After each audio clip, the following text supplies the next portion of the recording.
FORA.tv. The world is thinking. You know, when I was thinking about how to answer this question, what I do is sorry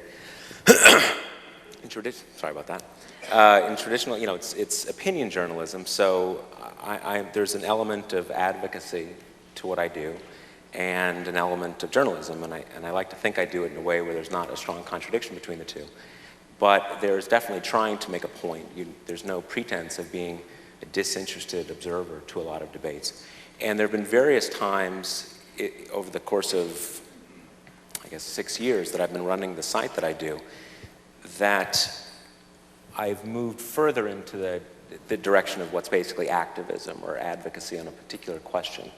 And when I do that, I think a great deal about the language that I use, the sort of strategically, what points, you know, kind of what are the points of vulnerability in the arguments of the people that I'm arguing against.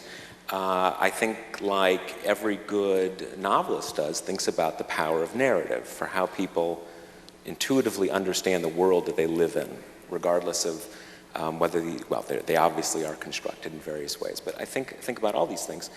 And when I do, I would try to give a lot of thought to, you know, how different is what I am doing from a lot of the subterfuge and organized lying and propaganda that I'm trying to deconstruct.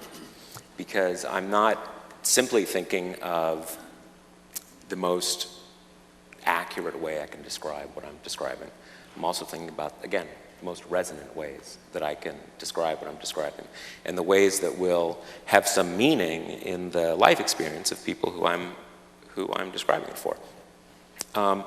You know, I don't know how many of you were here in the last panel, but there was a lot of discussion about frames, context, the ways that our brains are not actually living in the age of enlightenment. I guess you could say that it's not only logical arguments that we respond to, it's you know, subconscious connections between different concepts, between different words, and so forth.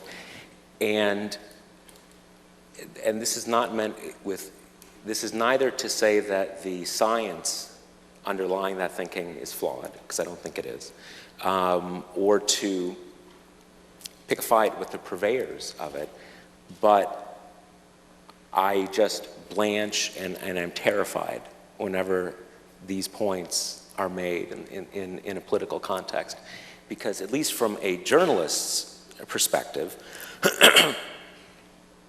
I think that just adds to the confusion of political dialogue, adds to the use of language as a tool of obfuscation, not only for listeners, but for speakers.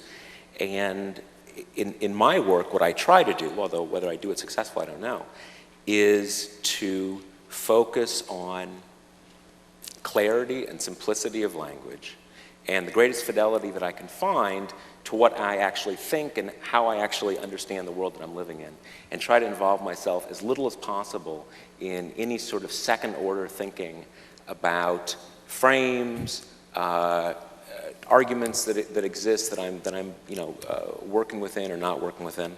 So that's what I've tried to do.